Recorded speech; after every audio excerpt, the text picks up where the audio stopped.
Good morning, everyone. Dr. Shabazz here, and today I will be going over material in Chapter 9.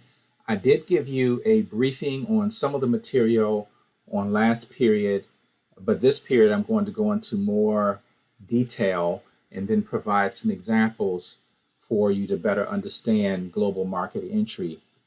There are a lot of different layers to entering global markets.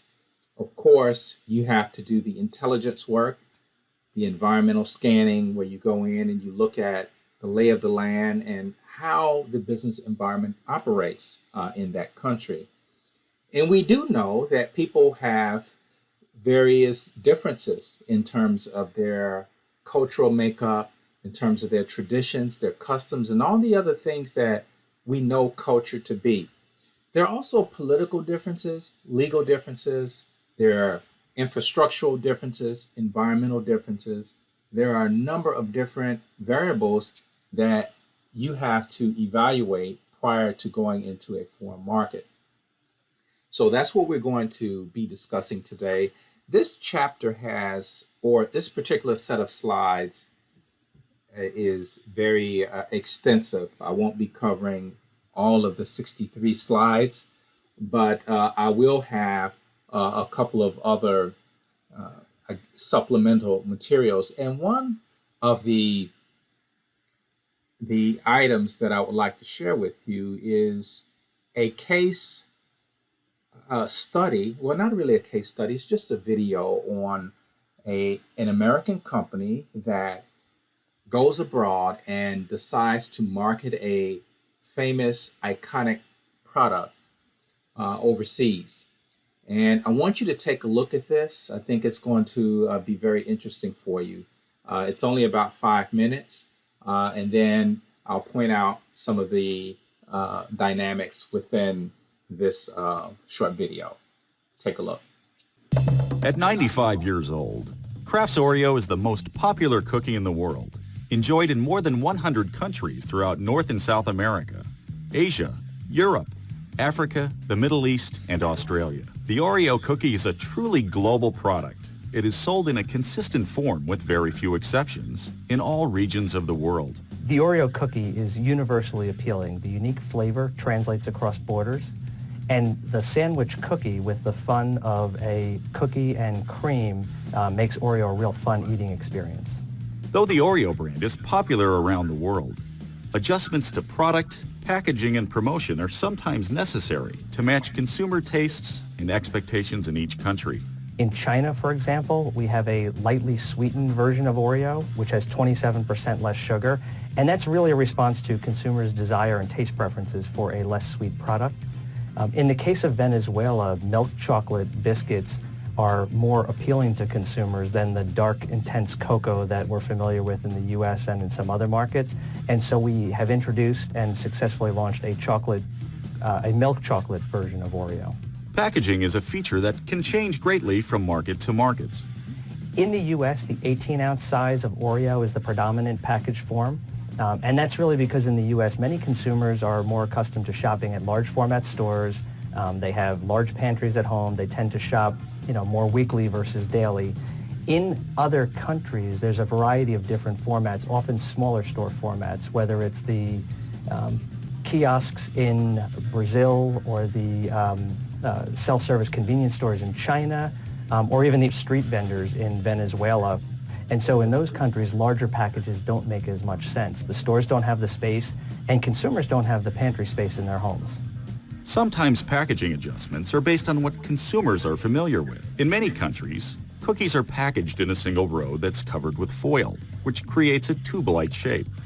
So Oreos are packaged that way as well. Another packaging adjustment relates to the branding of the product itself. While the Oreo name and logo remain consistent, the company affiliation for the product sometimes changes.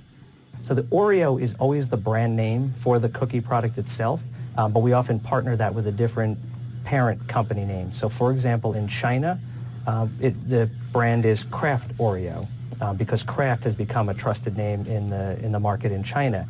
In Canada, consumers have a long history and affiliation with the Mr. Christie brand, which they associate Oreo with. So it's Christie Oreo cookies in Canada. One of the greatest challenges in global marketing is creating promotions. It's very important for marketers to understand cultural subtleties. Campaigns that are effective in one country might be misunderstood or lack relevance in another.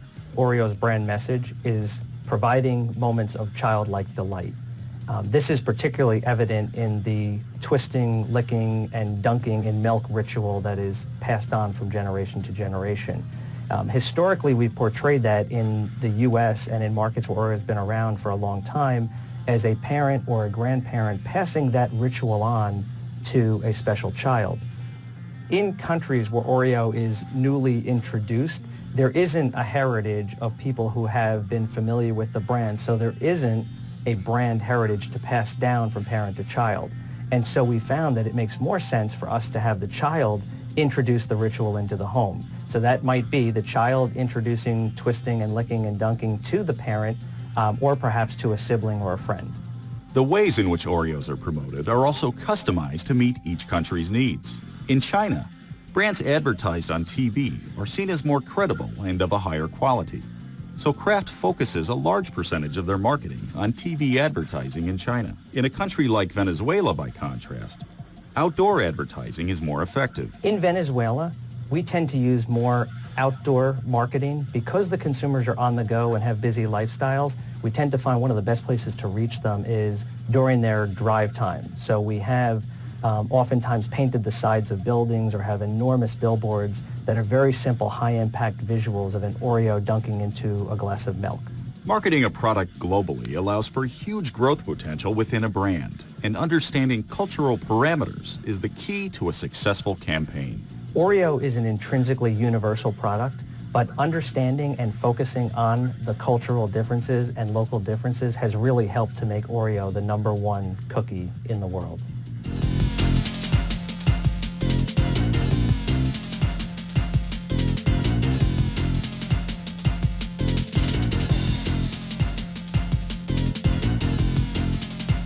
So there you got an idea of what companies, in this case Kraft, all of the efforts that they make to ensure that this product is culturally accepted.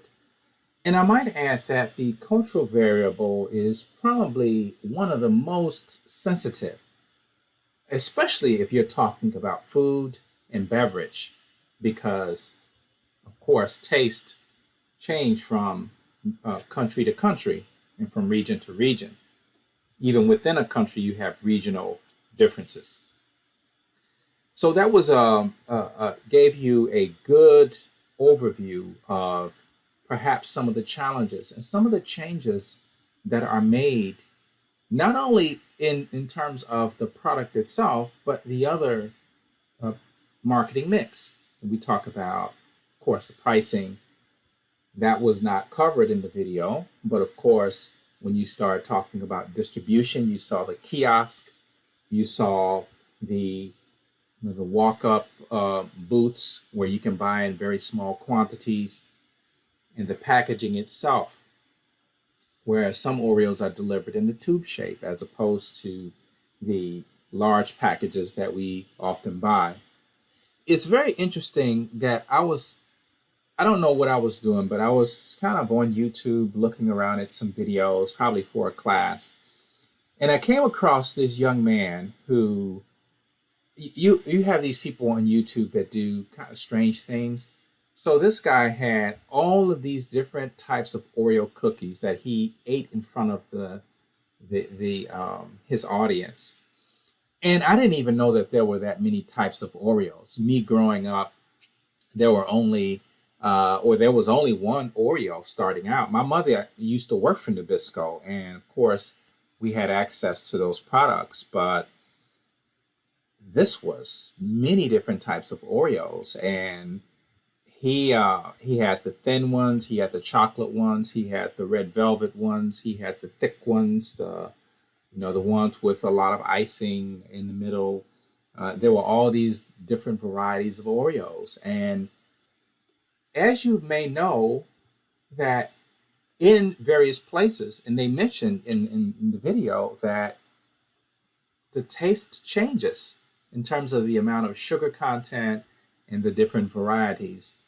There's also other phenomena. If you look at other products, you look at things like candy, the particularly the Twix. I remember in seeing products in Japan that were far beyond anything that we had seen here in terms of the variety of flavors. So you have a lot of these adaptation strategies that have been offered to various markets. I also want to show you this. I mentioned this in class last time, and I'll just show it to you. McDonald's, the iconic company that we all know, and it's in about 120, 125 countries, or maybe more. That I'm probably being conservative with that. But if you have not lived under a rock for the last few decades, you would know that McDonald's is known for the golden arches and the red background, right? We all know that. That's the brand, that's the logo, and that's something that we grow up understanding. Even without seeing the name, we know the golden arches represents McDonald's.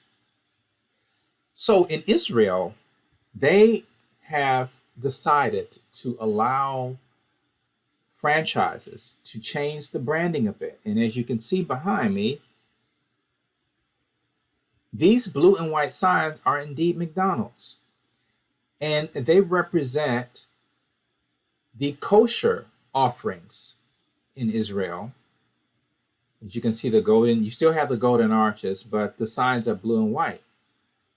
And that is representing the restaurants that have kosher menu, because in Orthodox Jewish law, meat and dairy products are not to be mixed.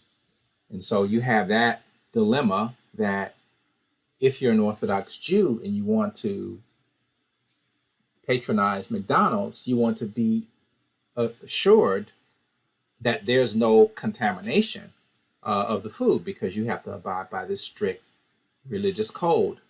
And so they've created some branches, some restaurants that ensure that the products made at these McDonald's will exceed standards in terms of the kosher requirement. And it's very interesting, I must say, that the Orthodox Jewish community don't play any games when it comes to that. They actually have rabbis in restaurants that will be a part of the apparatus in inspecting and ensuring that everything that is made in that kitchen is within this Jewish custom. So if you have something like unleavened bread, you have a rabbi that is scouring the restaurant, making sure that there's no leavening agent like baking soda or yeast that gets into the dough. Because if there's one speck of yeast or leavening agent that gets into that bread, then you can't use it, because, of course, the tradition of eating unleavened bread, that's part of that ritual. And so McDonald's has made that allowance. And there are many types of examples that show these variables playing a big role in terms of consumption.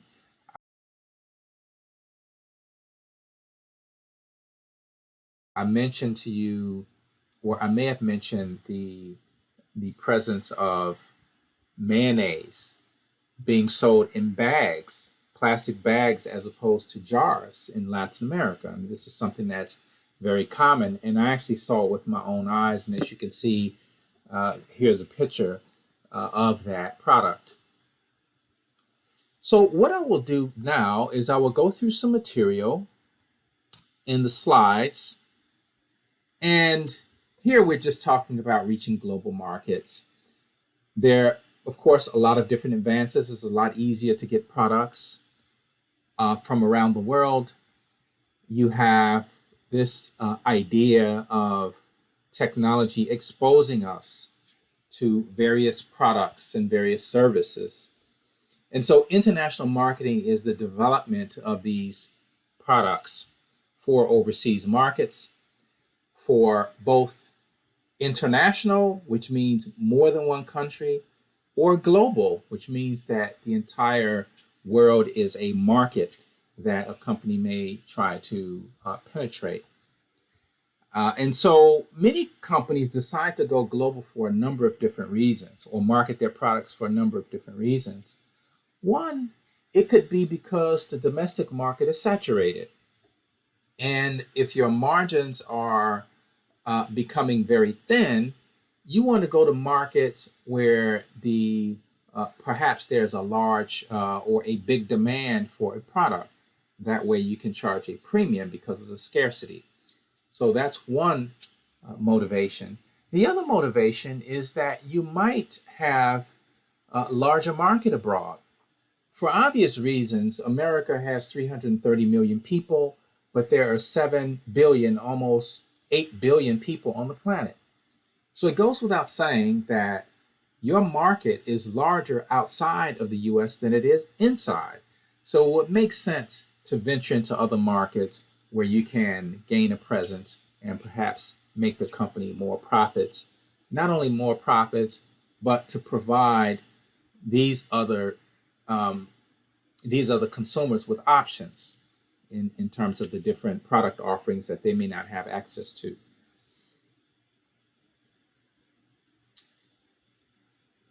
So you have a lot of, when we talk about environment, I want to talk about something very quickly.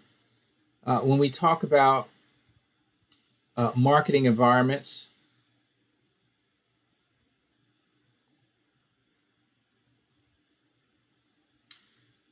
here is and I'll just blow it up so you can get a better look at it.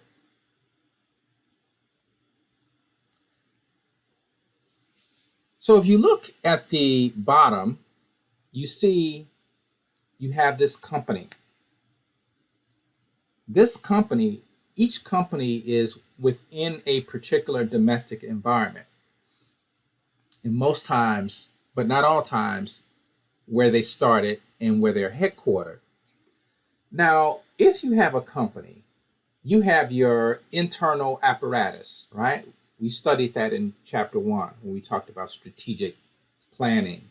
You have your org chart, you have your mission statement, your value statement, you have your strategic plan, you have all of these things as a company. And with that company, you're in a domestic environment. So we learned in chapter 3, I believe it was chapter 3, that there are a number of forces that we have to deal with when we're operating in a domestic environment. So some of those, and I'm kind of flipping back to chapter 3, competitive forces, which means the type of competitors, the number of competitors, competitive structures, economic forces of your domestic environment, political forces, legal forces, of course, and regulatory agencies included, technological, cultural, competitive. All of these are different elements that you as a company have to deal with domestically. Now, there are a number of different approaches to this, and I believe someone did a journal article that you can either say as a company that we're going to adjust to those external variables such that they're uncontrollable, we can't control them, so thus we'll try to make adjustments. The other way is that you can try to have an influence on that environment such that your efforts are a lot more proactive. So as a company, you may say that, okay, I understand the regulatory environments being what they are, but we're going to try to make some advances so that they change the laws and the rules to accommodate us. And you're going to be the trendsetter as far as that's concerned. So you have two different ways to handle the environment and the variables that affect your company. You can be passive and adjust to those, variables, or you can be proactive and try to make changes in that environment that will suit you. Now, bear in mind, all of these factors have a direct impact on the marketing mix. And we know what the marketing mix is. If you look at the diagram, that would be product, price, promotion, and place. And all of these different variables impact the 4Ps. And so you have to make adjustments in your product, improvements to your product. You have to make it safe. You have to ensure that the prices are at an equilibrium point that such that the customer would be willing to pay that price, and it would also make you a profit, covering your cost plus making you a margin. Then you have the promotion. How will you educate people about the product and let them know that it exists? You can have the best product on the planet, but if no one knows about it, then obviously it's almost as if it didn't exist. So you have that element in terms of promotion. What is the media mix? How do you reach your customers or your consumer base? Do you use billboard ads? As they mentioned in Venezuela, they use a lot of billboards. Will you use social media? Will you use television? Will you use mobile types of ads on the top of taxi cabs and on the sides of buses? Will you use guerrilla marketing, where you have ads that's inserted in a number of different places, like in bathrooms, over the urinal?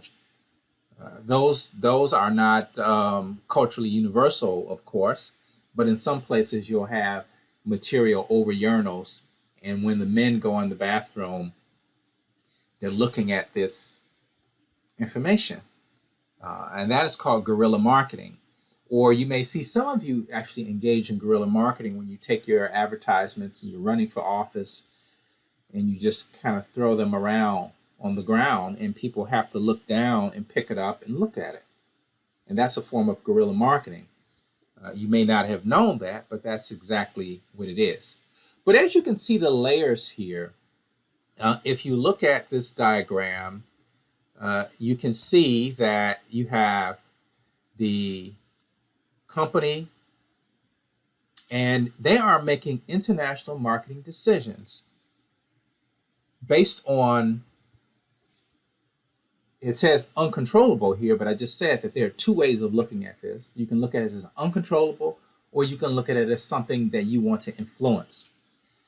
Now, you have your domestic factors, which I've mentioned, and then you have your global factors.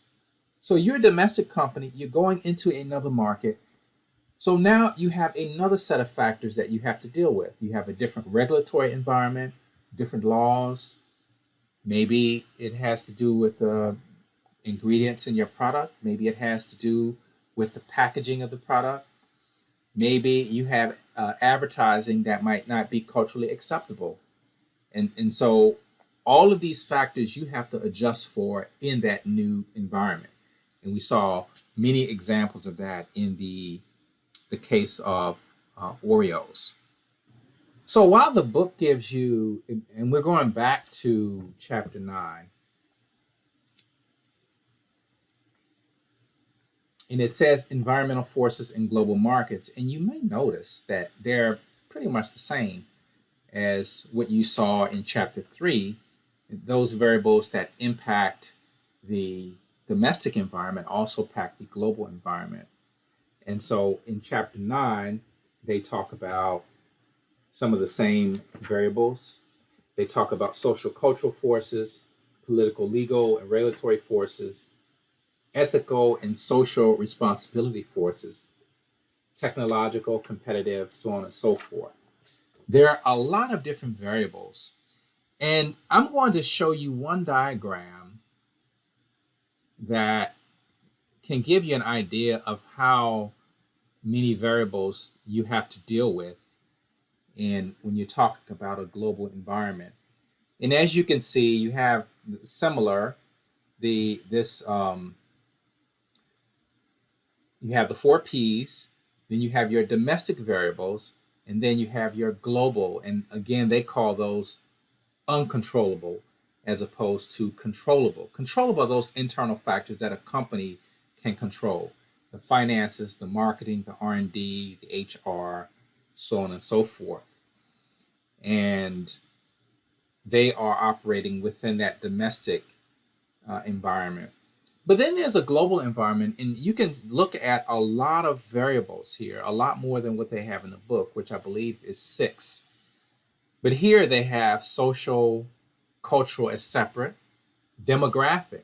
We learn that in segmentation when you start talking about age and income and educational levels and gender, and you get into psychographics and you get into behavioral variables as well.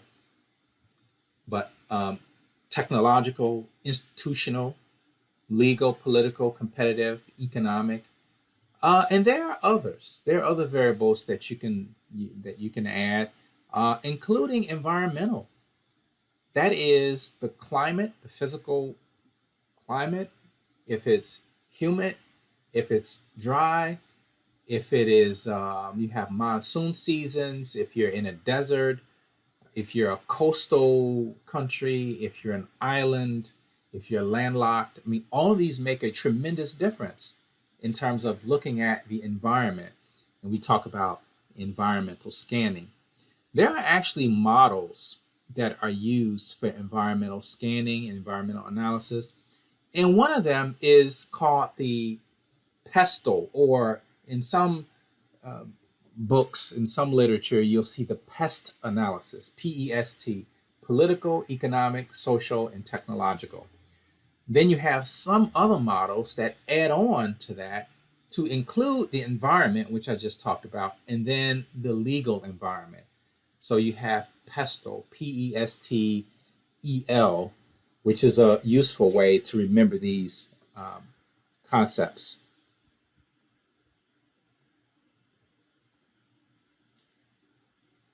So it says proper environmental analysis of international markets can do the following: generate tremendous financial rewards because you're expanding your market, increase market share, heighten customer awareness of products from around the world.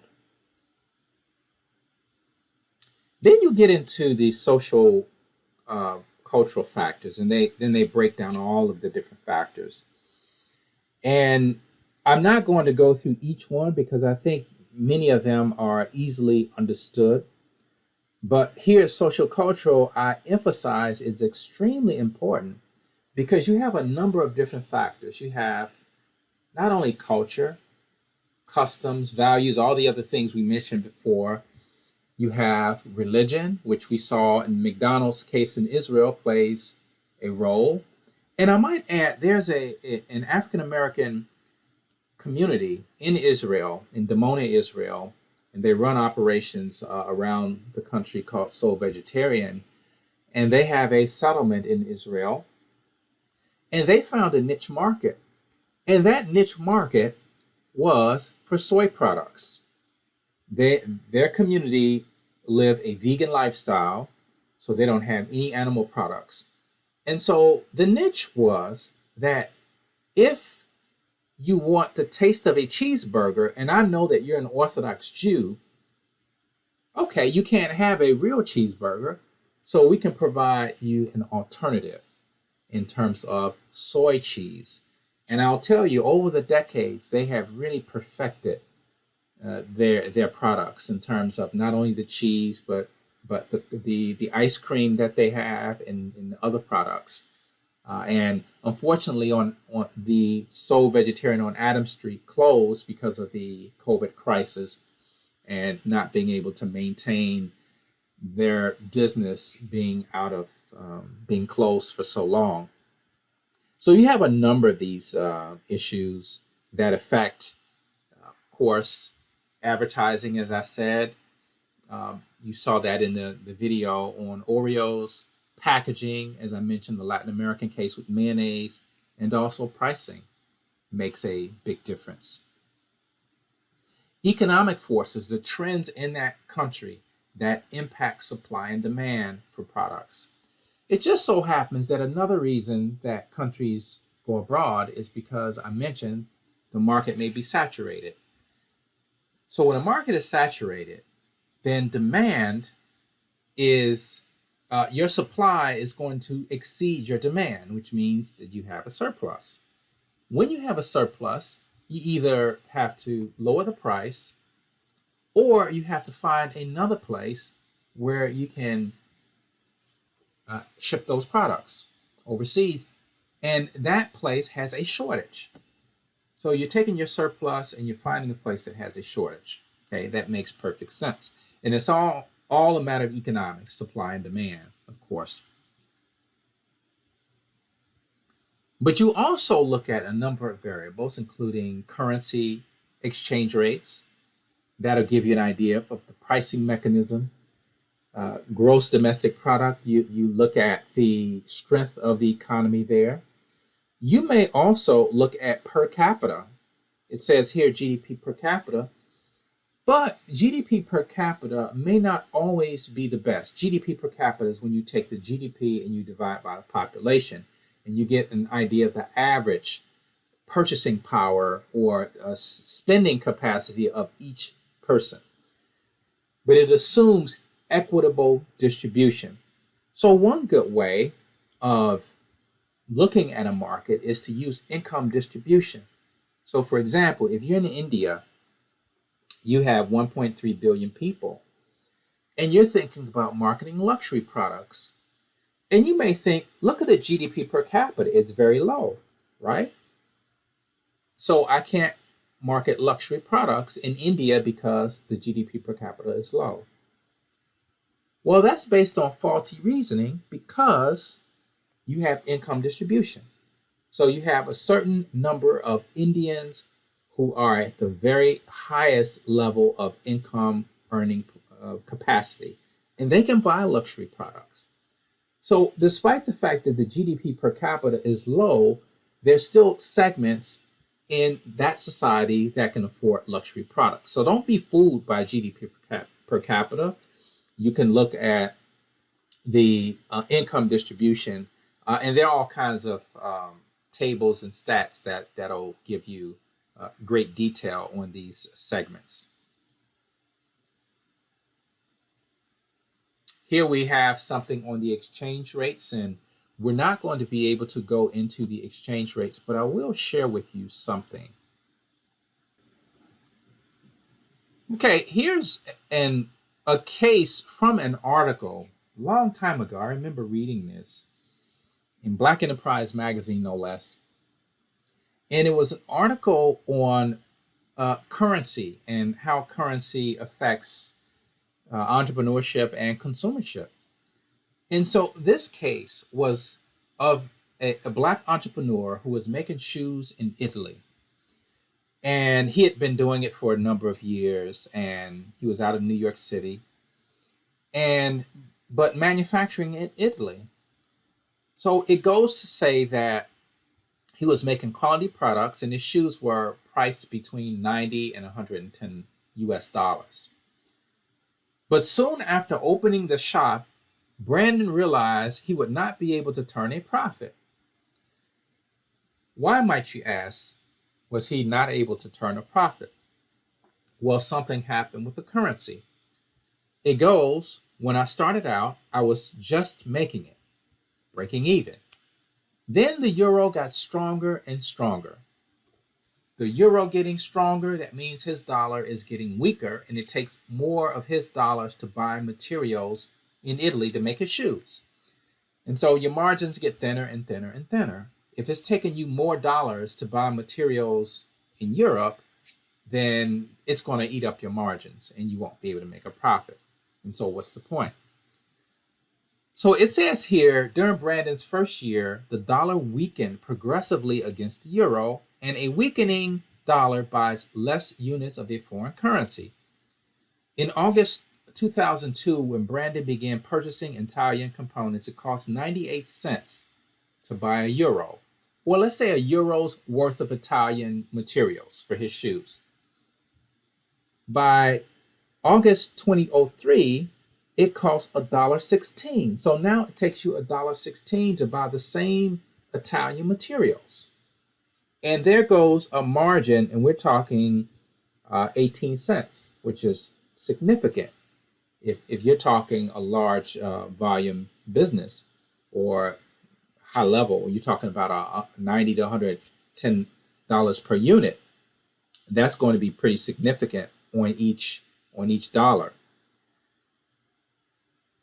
Brandon saw his costs increase by 18 cents and his profit margin virtually disappeared. So what he decided to do was manufacture in India where the dollar is still strong. His experience is one example of how currency fluctuations and a weak dollar can directly impact business owners.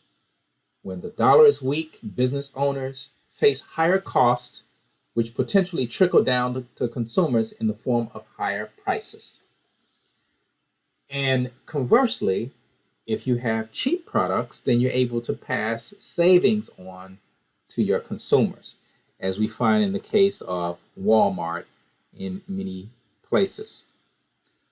It just so happens that Walmart Germany, went in with the idea of everyday low prices, but the government forced them to raise their prices to avoid destroying local businesses. And so they had to, because of the government stipulation, they had to raise their prices so that German products can remain competitive. So that's one example of how currency can impact your bottom line. And here with currency rates, you look at this table, and this is a cross rate chart of some of the most commonly traded currencies. And here, the way you read this is that you have $1 or $1 obviously is equal to $1, but $1 is equal to 0.81 euros. These are euros over here. $1 is equal to 108.69 Japanese yen, and $1 is equal to 6.30 renminbi. So that's how you read that, and you do the same thing in the other columns. €1 equals $1.23. €1 equals €1. €1 equals 133.53 yen, and €1 equals 7.74 renminbi. And then you can just go across the chart and you can find the rate. There are a lot of tools. Very quickly, I'll just show you one such tool that you can use if you're looking up currencies, and it's one that I like to use and show in my class. It is called X-Rates, x-rates.com, and it gives you a daily account of currencies, currency fluctuations. You have graphs, and it shows you the trends here, the US dollar to the euro, and it shows you the fluctuations over a period of time. And it also gives you within hours, the last 24 hours, the last week, the last month, and the entire year. So you have all of these different measurements. You have your currency table, which gives you all of these currencies. These currencies change on a daily basis. And so you have the Indian rupee there. $1 equals 74.447,860 rupees. And you go down, all of these are dollar equivalents down this column. And you look at Iran, $1 equals 42,110 rial. And then the other column, you have the inverse. You have €1 is equal to $1.17. So that is the inverse. So there's a lot of information out here about these variables. And when you go to foreign countries and you want to study the market, you have to look at this data to give you a better idea of the market you're dealing in.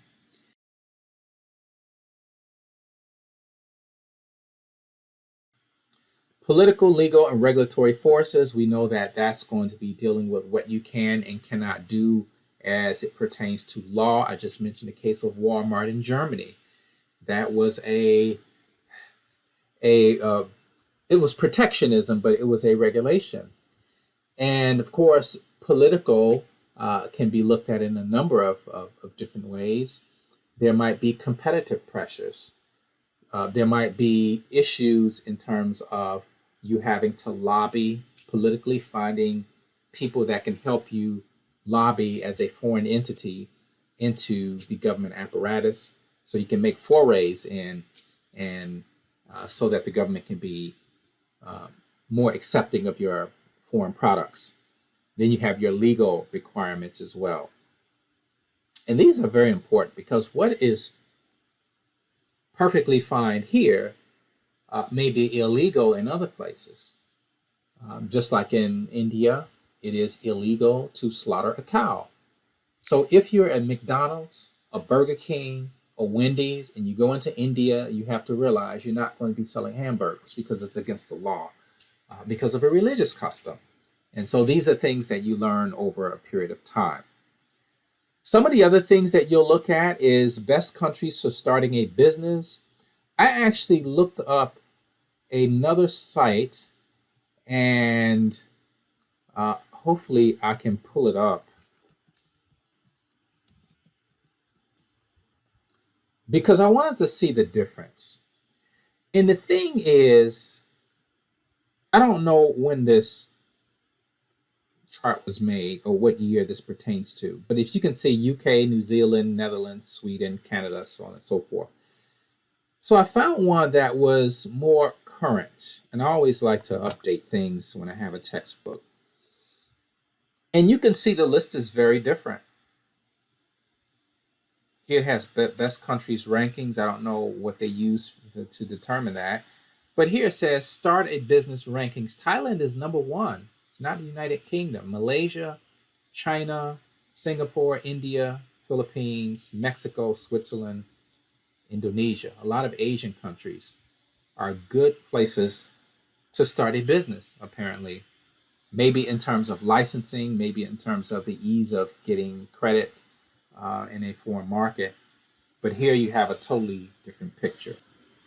So with this, you get the idea of when you're talking about barriers, and in some textbooks, this is put under economics. But when you talk about tariffs, you're talking about taxes.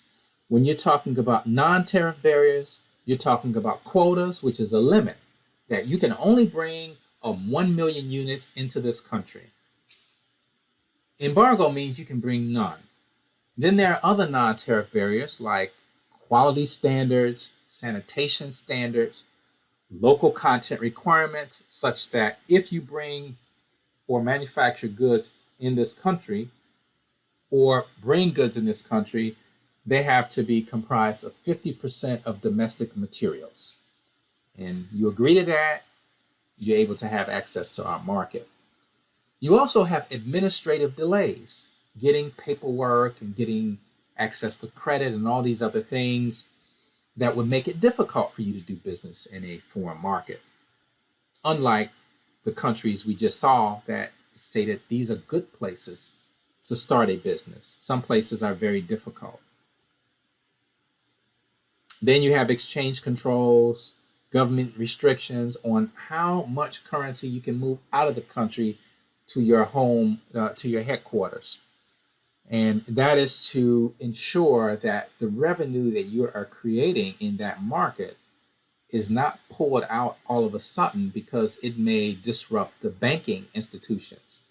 These banks rely on deposits from corporations to fund other activities, to also lend money out, and then they make a return on the loans, whether it be a consumer loan or an individual business loan, or it can be a large corporation.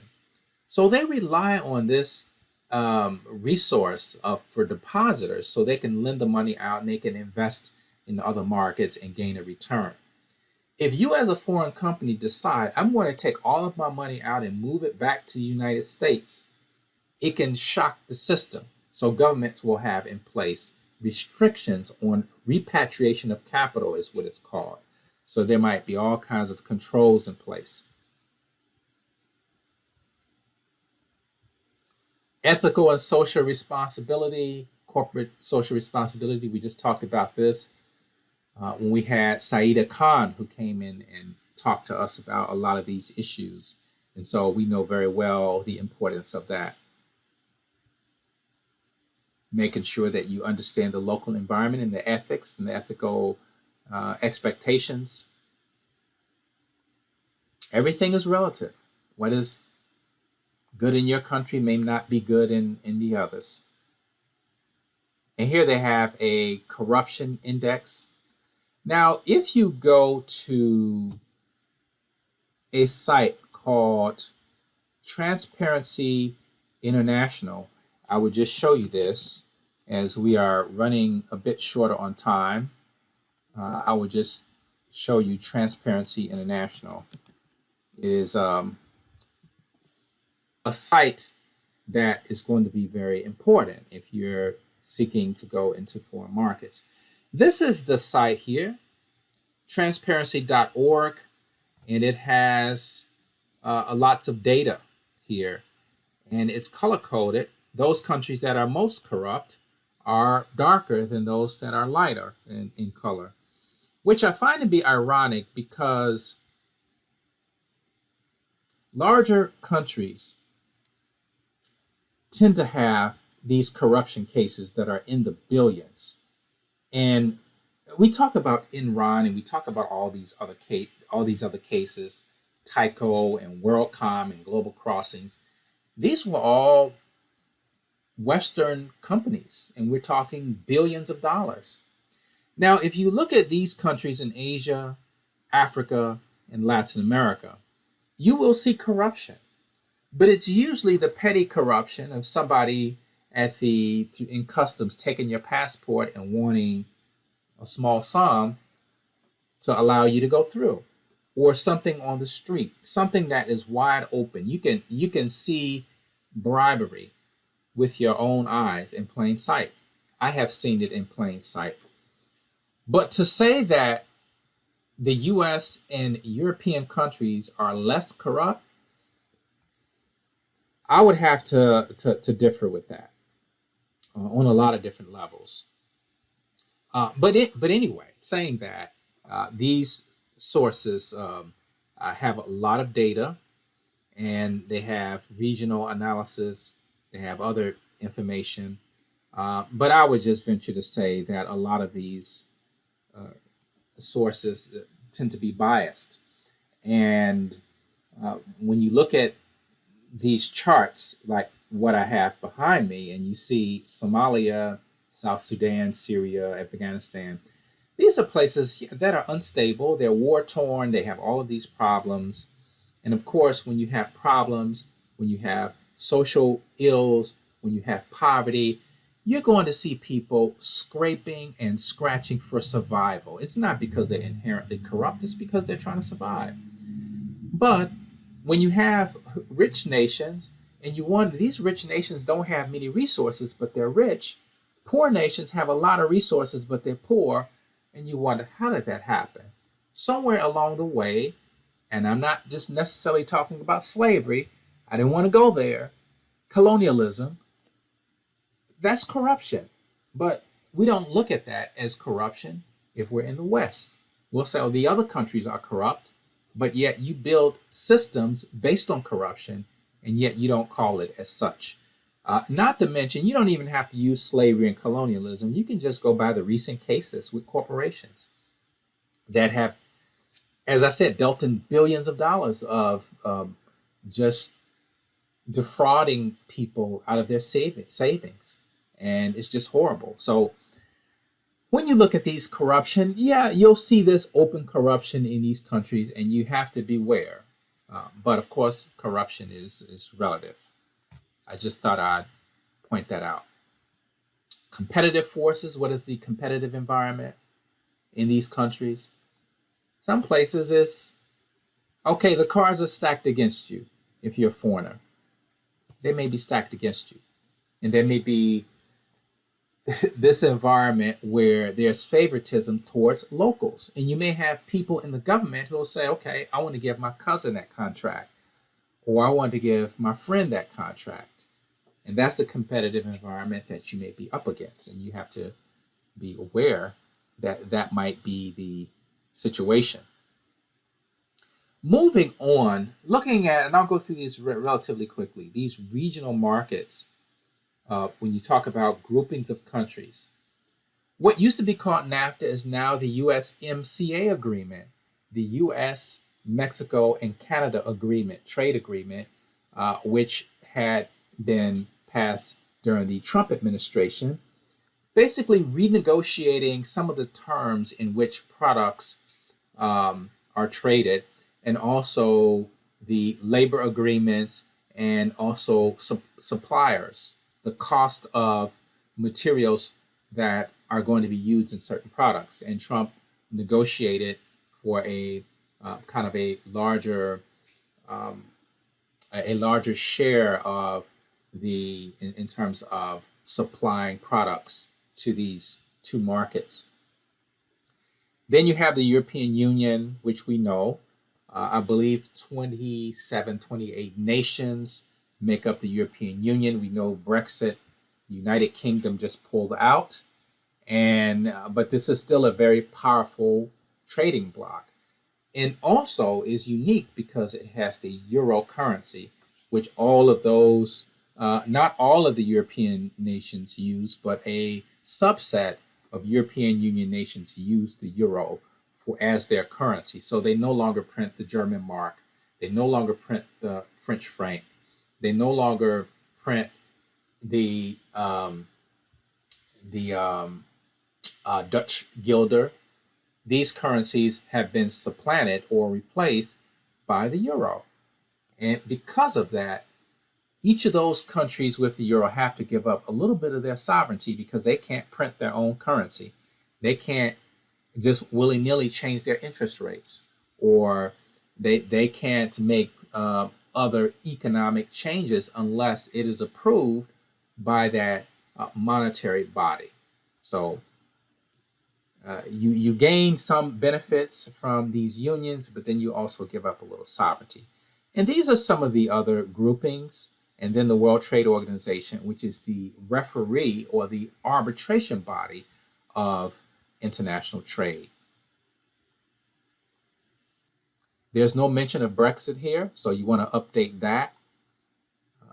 The United Kingdom officially pulled out of the European Union last year, or pulled out of the European Union officially this year, and created a lot of discussion about the future of the European Union.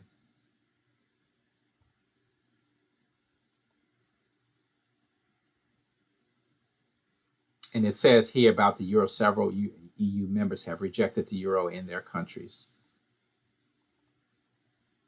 You have Mercosur, the APEC,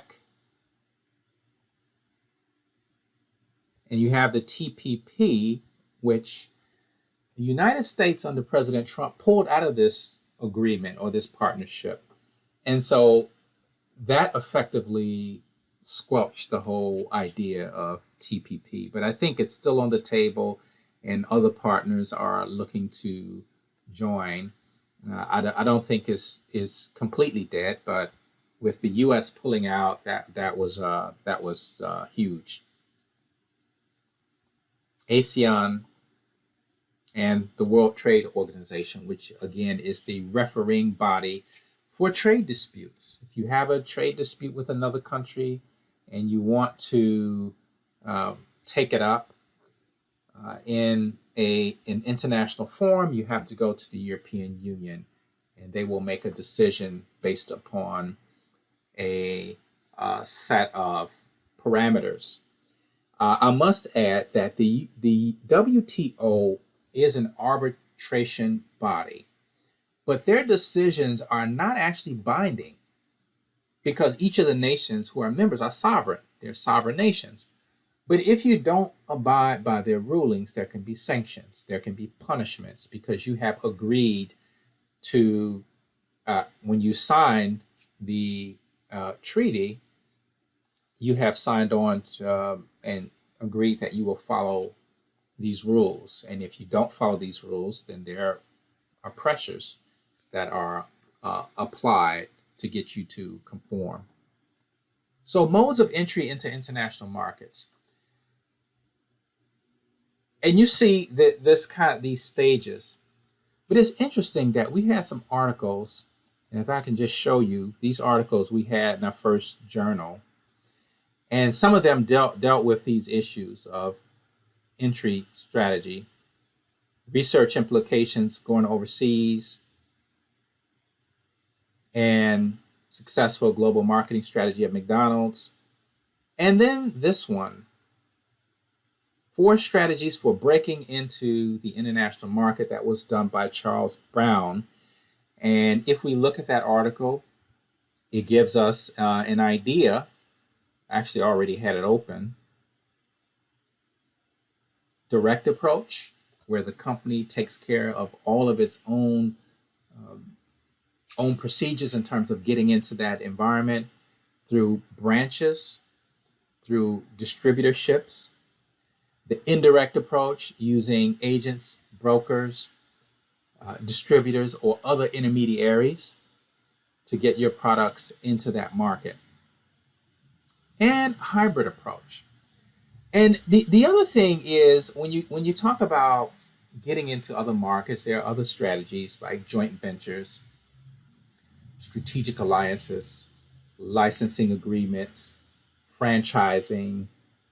All of these are ways to get into a market, and also foreign direct investment, where you can essentially buy an existing company in a foreign country, so that when you buy that company, or let's say you own a 51% share, you can take your products and you can move those through the supply chain, because now you have a controlling interest and you can control where these products go and how they're distributed.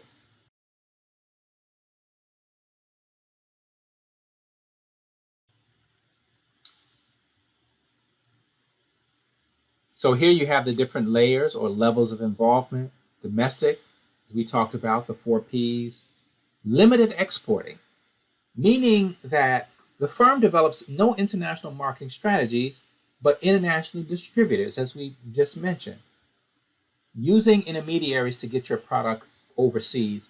You're not directly doing it, but you have an international office or international branch that handles that. An international department in your domestic company that handles your international operations. I want to make that clear. Multinational means that now you have operations outside of your domestic market. You might have 1 or 2 countries that you're doing business in. Regional marketing, you might say, okay, we're in the Caribbean and we're going to be confined to the Caribbean region. As opposed to multinational, you might say, well, it's only the Bahamas, it's only Jamaica, it's only Trinidad. So that would be multinational. Regional would be all of the Caribbean, and then global would be the entire globe as a marketplace. Licensing agreements, allowing someone to use your trademarks, your copyrights, and your patents for a residual, that would be residual income for you, because you don't have to do anything. You just allow them to use your IP, your intellectual property, and then they pay you a royalty for each use, depending on the terms. And then, of course, franchising is one of the most common ways of licensing. Contract manufacturing, manufacturing goods for another entity that may not have the technology or know-how to do so. So that is another way of getting into a foreign market, is to develop operations in that country. As I said, joint ventures, 2 entities coming together to form a separate company. Be careful when you do that, because you don't want to get fleeced, or you don't want somebody to take advantage of you going in half with somebody is always tricky business. Here I talked about buying a company, direct ownership, multinational enterprise. Wholly owned foreign subsidiary may be allowed to operate independently. You buy a company, you say, hey, keep your brand, keep your name, keep your product line, and everything. All we want to do is manage it, and perhaps you may get some of my products through the supply chain, or our products now because I bought the company. Here you have a lot of companies that we've heard of that do business in various markets. I might add, you have an increasing number of companies that are now doing business here that you may not have heard of before. In my global business class, I mentioned a couple of companies, fast food companies, such as Nando's. You may have heard of Nando's, that is a South African food chain, restaurant chain, and Jollibee, which is a Filipino restaurant chain. And then you have these other companies that you may have heard of, you see on the slide. You may have thought Nestle was an American company. It once was, but now it is Swiss owned. Samsung is South Korean, Unilever out of the UK. And then you have Lenovo. Lenovo is an interesting story because it is a Chinese company that bought a branch of IBM. So all the computers that you bought that are Lenovo products are really IBM products or IBM patents and technology and intellectual property that was purchased by the Chinese company Lenovo. You have lots of structures in terms of organizational architecture. You have some hierarchical, you have flat companies where everybody's pretty much at the same level. You have different modes of management and how what the chain of command would be and how that's executed. And then you have, actually, I'll just show you this, and I promise you I'm going to close out because I have to. And I have mentioned to you that you can always take breaks, but I just want to show you this very quickly, that when you're dealing in a corporation, you have these levels. You have typically three. You have your strategic level. Your top level management is charting the strategy. Remember the strategic plan? They're charting the strategy for your company in terms of what they're going to do a year out, 5 years out, 10 years out. And these top level managers would send the directives down to the functional level, which is the different groups, marketing group, the finance group, the HR group, the R&D group. And then these groups will then send their directives down to the operational level. These are the people that are on the front lines and that they understand the customer the best. So it goes all the way from strategic level to the functional level to the operational level. And those are the three levels. And in fact, our previous textbook has a diagram where it deals with these various, these three levels. The last thing I want to talk about is when you go abroad, you have choices. And you have in your marketing mix, there are a couple of different elements. You have your product and you have your promotion. Now, when you go into a foreign market, you can make a decision. You actually have 5 choices.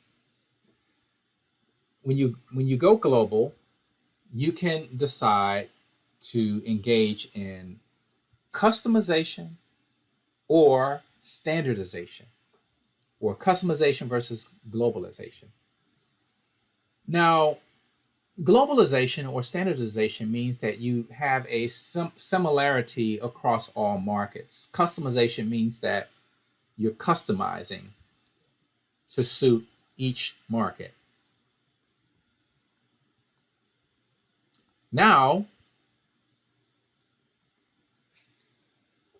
the 5 choices for product promotion.